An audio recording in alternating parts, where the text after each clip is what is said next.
I have never been shot at from so many different angles as I am when I play Takedown in Call of Duty Modern Warfare 2. That might sound exciting to some of you, but I assure you it is most certainly not a good thing, and it makes the final level of the game's first act an absolutely excruciating experience. Apparently, I'm also a glutton for punishment, as after playing it again recently, I decided to spend my own valuable time writing about it too, so we can chat about why Takedown is one of Call of Duty's worst missions. Before the insanity begins, here's the Modern Warfare 2 story so far. While providing combat training to members of the Afghan National Army, Private First Class Joseph Allen impresses General Shepard with his run of a training course. It's not long at all before the pair find themselves working together on the battlefield too, and soon after, Shepard recruits Allen to Task Force 141, an elite counter-terrorism unit. Meanwhile, in Kazakhstan, Captain Soap McTavish and Sergeant Gary Roach Sanderson sneak into a Russian airbase to secure an ACS from a downed satellite before they manage to escape just in the nick of time.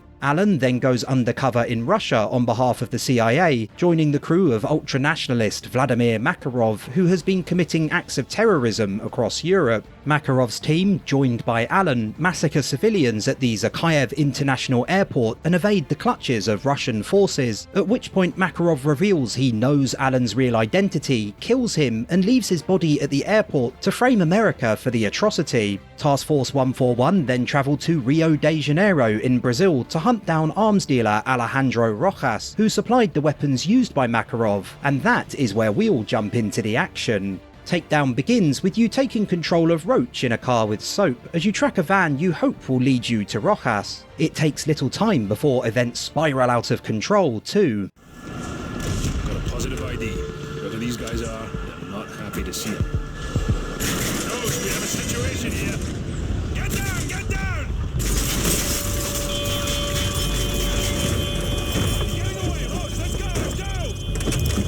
Pursuing the target alongside Soap, civilians flee carnage on the streets of Rio. It certainly makes proceedings more interesting, but I also have a question for you. What actually caused the destruction? Rojas' assistant shoots 2 men and flees, and then for what seems like no reason whatsoever, there are burning cars and bodies strewn all over the place. It's atmospheric, sure, but it also makes no sense whatsoever. Gaining sight of the assistant, you fire a non-lethal shot to take him down. Soap and Ghost stay behind to work on him with a car battery, while you leave to search a nearby favela for Rojas. When you first arrive, there are several civilians hanging out minding their own business, until Meat fires his weapon to get them to scatter. An inclusion I do like here is that you can choose to fire your own gun at any point prior to elicit the same reaction from them. The section which follows is genuinely appalling. As the civilians flee, they are replaced by a relentless horde of militia who come at you from every angle. They appear in the narrow streets, on top of buildings, inside buildings, a long way away in the distance. Every which way you look, there are several enemies doing their very best to put a bullet or two in you.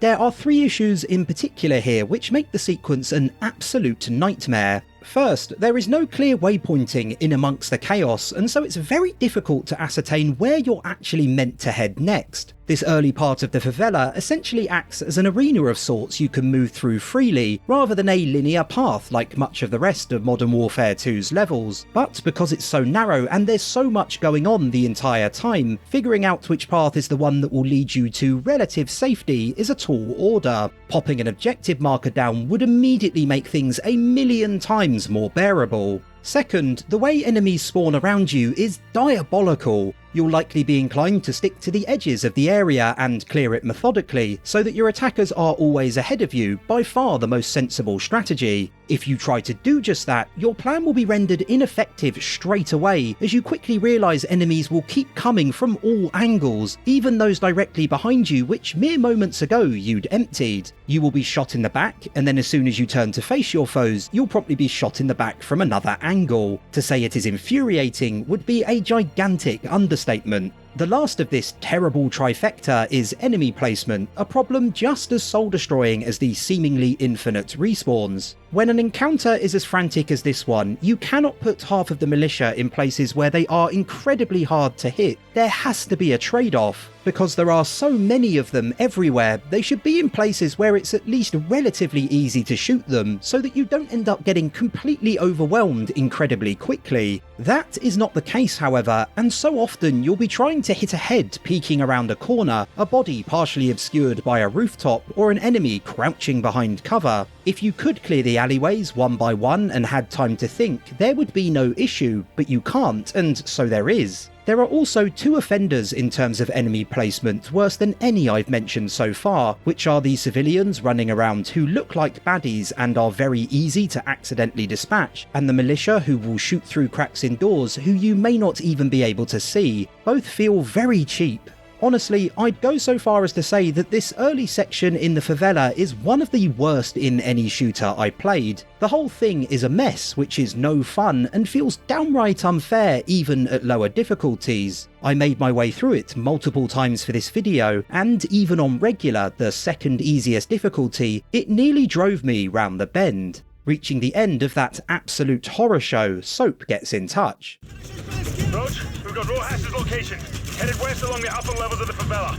We'll keep him from doubling back on our side. Keep going and cut him off up top.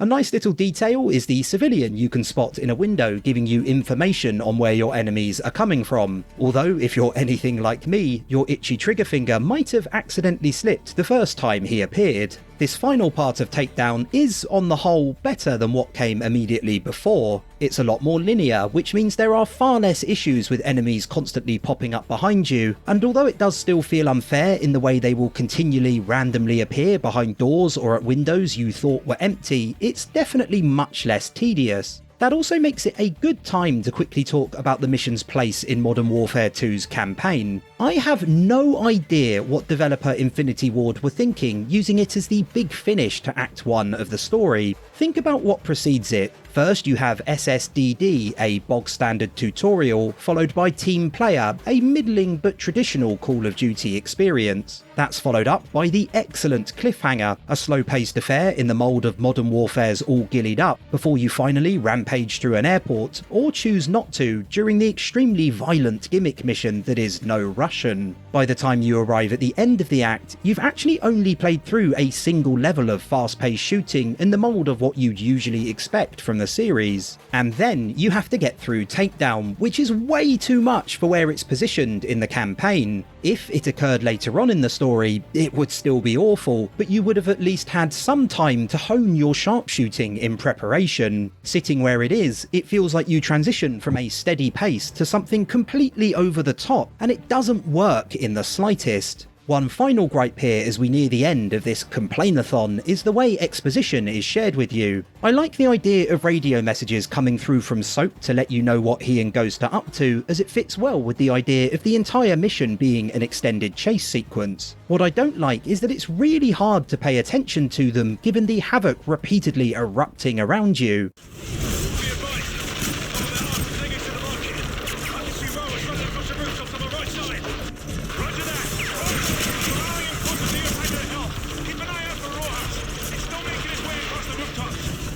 When moving between Takedown's two major sections, you're given time to listen to what Soap has to say. After that, you need to have supreme multitasking abilities to pay attention to anything other than the thousands of bullets flying through the air towards you. As if everything I've spoken about so far isn't bad enough, there is one final indignity yet to come as well. After trudging through such an arduous affair, you don't even get to capture Rojas yourself, with Soap instead taking all the glory.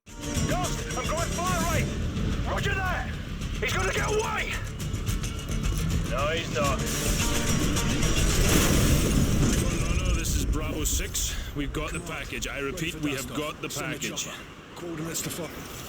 Bollocks! The skies are clear. Send the chopper now! I think how cheap Takedown's ending is sums up the experience in its entirety really well. It is a level which I think could have been something quite memorable as you fought your way through the favela, a visually distinctive environment, while engaging in street fighting quite different from the standard Call of Duty fare. Unfortunately, Infinity Ward never manages to take what is without doubt a compelling premise and elevate it to create something truly engaging. Takedown is frustrating, it feels unfair 99% of the time, and it is riddled with baffling design choices. Whether it's Call of Duty's worst mission is a hard question to answer given the franchise is home to some real stinkers, but for my money, it would definitely be near the top of my list. Thanks for watching the video, boys, girls and Special Forces operatives. If you had a codtastic time, do consider liking, subscribing and sharing your thoughts, as I'd love to hear from you, and hopefully we'll catch up again soon.